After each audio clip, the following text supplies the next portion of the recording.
এই যে দেখুন, আমি মোয়াগুলো বানিয়ে নিলাম, মুরগিটা বানিয়ে নিলাম, সুন্দর করে বানিয়ে নিয়েছি। সবাইকে শুভ দীপাবলি। হাই, সবাইকে হ্যাপি দিওয়ালি।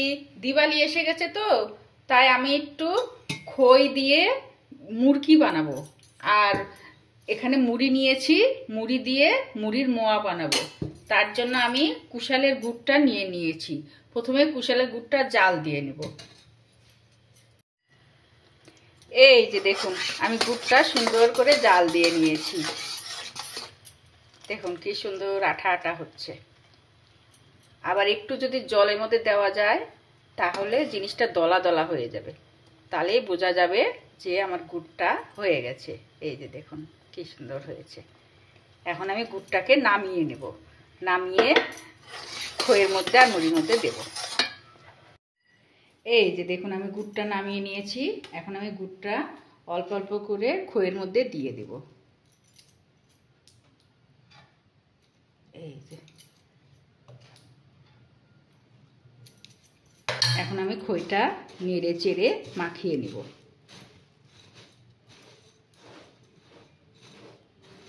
আমি খইয়ের মুরগি বানাচ্ছি। পুজো টুজোর মধ্যে এগুলো খেতে খুব ভালো লাগে।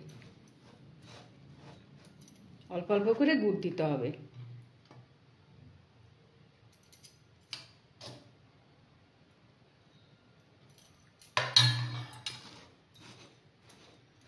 এই যে দেখুন, আমার গুড়টা দিয়ে খইটা দিয়ে মাখানো হয়ে গেল।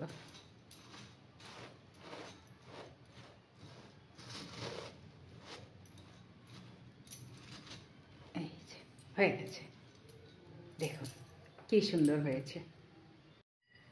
এই যে আমার খই মাখানো হয়ে গেল। এখন আমি মুড়িটা এই গুড়ের মধ্যেই ঢেলে দেব। এই যে দেখুন, মুড়িগুলো ঢেলে দিচ্ছি। ভালো করে এটাকে মিক্সড করে নেব। তারপরে আমি ছোট ছোট করে মুড়ির মোয়াটা বানিয়ে নেব।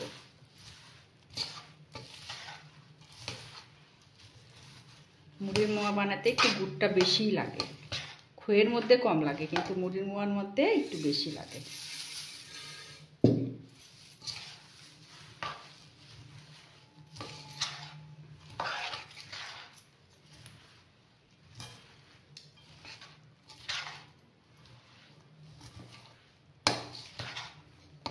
এই যে হয়ে গেছে।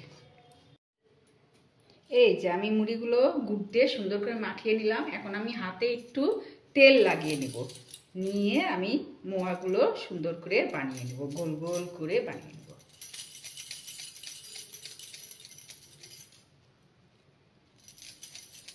এই যে দেখুন, গোল গোল করে মোয়াগুলো সব আমি বানিয়ে নেব।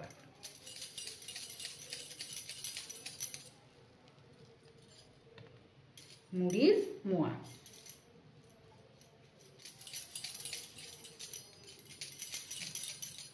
এভাবে আমি সবগুলো বানাবো।